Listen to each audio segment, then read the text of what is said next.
ఏంటి పండగ 2 సినిమాలు వస్తుంది కదా, ఏ సినిమా హిట్ అవుతుంది? గేమ్ చేంజర్ సినిమా ఎక్సలెంట్ ఉంది. సినిమా అయితే టీజర్ చూశాను, ఎక్సలెంట్గా ఉంది, బాగుంది. అంటే ఇప్పుడు ఇంతకుముందు రామ్ చరణ్ మైక్ కొంచెం పైకి. ఇంతకుముందు రామ్ చరణ్ అప్పుడు డిఫరెంట్గా ఉన్నాడు. ఇందులో ఒక 25 సంవత్సరాల కుర్రోళ్ళకు ఉన్నాడు. అంటే కాస్ట్యూమ్స్ అన్నీ, ఇప్పుడు కాస్ట్యూమ్స్ కానీ ఏదైనా కానీ కొంచెం మంచిగా క్లిక్ అయింది, బాగా చేశారు. రామ్ చరణ్ ఒక కుర్రోళ్ళక్క చూపించారు, యూత్ కుర్రోళ్ళక్క. కానీ ఎక్సలెంట్గా సినిమా అయితే ఎక్సలెంట్గా ఉంటుంది.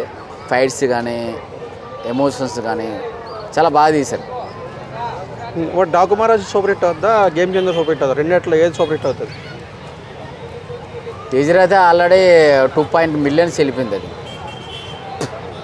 ఏం సినిమా?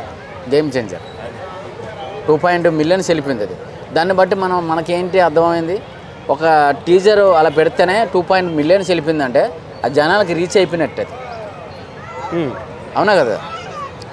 దీన్ని బట్టి సినిమా 100% బ్యాక్ బస్ట్ కొడతాడు. నెక్స్ట్ ఇంకో సినిమా అవకాశం ఉంటుంది. ఓకే, అంటే పండగకి గేమ్ చేంజర్ సూపర్ హిట్ అవుతుంది. గేమ్ చేంజర్కి రామ్ చరణ్ ఫ్యాన్స్ అందరికీ ఒకటే చెప్తున్నాను, అది వాళ్ళకి పండగలాగా. అవతల పండగకి సంక్రాంతి పండగకి కదా రిలీజ్ అయింది. యువతల మందు తాగి సినిమా చూసి హ్యాపీగా వెళ్ళి ఎంజాయ్ చేసుకొని బార్లో కూర్చొని ఎంజాయ్ చేసుకుంటారు. అది రామ్ చరణ్ ఫ్యాన్స్కి చెప్తున్నారు 100% అది. Okay, thank